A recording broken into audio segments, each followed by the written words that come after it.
Hey Poke fans, welcome back to the channel. Today we're exploring the different ways to collect Pokemon cards. Bear in mind that there is no right or wrong way to collect, it's a very personal choice. This is just a simple guide for if you're starting out or if you need some new inspiration. So whether you want to complete full sets, focus on your favourite Pokemon, or even create a collection that's totally unique to you, I'll be covering the basics in this video. First up is completing card sets. This is one of the most popular ways to collect. With each Pokemon TCG set that gets released, you aim to collect every card in that set. From common cards to ultra rares and secret rares, set collecting is all about completing a checklist. You can track your progress with apps or just use a trusty binder to organise them by number. Useful apps include Pokecollector and Dex, so make sure to download these to help you organise which cards you still need to collect. I find this particularly useful if I'm at my local game store and I need to quickly check which cards I still need for a set rather than bringing my entire binder. Some collectors aim for master sets. That means having every card in the set, including all reverse holos and promos. It's challenging but super rewarding when you finish a complete set.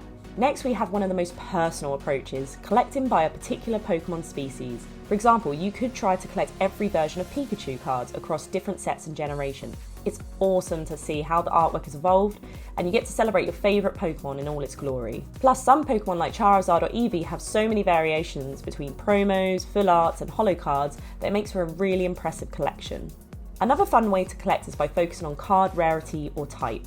If you love the thrill of pulling ultra rare cards, you might want to build a collection of just full arts, rainbow rares or secret rares. These cards not only have stunning artwork, but they're also harder to find, which makes them extra special in your collection.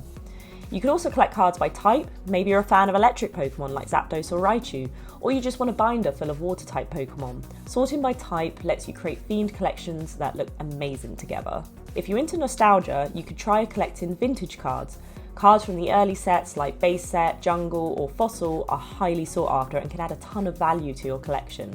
However, bear in mind that vintage cards are worth a lot more than the more modern sets, particularly if you want to collect them in mint condition. So prepare your wallet for this sort of collecting, as the price can easily stack up for individual cards. Even though older cards can be pricier, they're packed with history and bring back those childhood memories.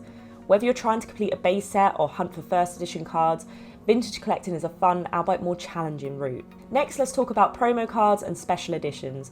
These are often released during special events, tournaments, or through limited products, making them harder to find. Promos often have exclusive artwork, and some are only available at specific events, making them rare and unique additions to your collection. And finally, we have one of the most creative methods, custom or themed collections. You can collect cards based on a personal theme, like cards with your favourite artwork, cards of Pokemon that have certain colour schemes, or even cards from specific illustrators.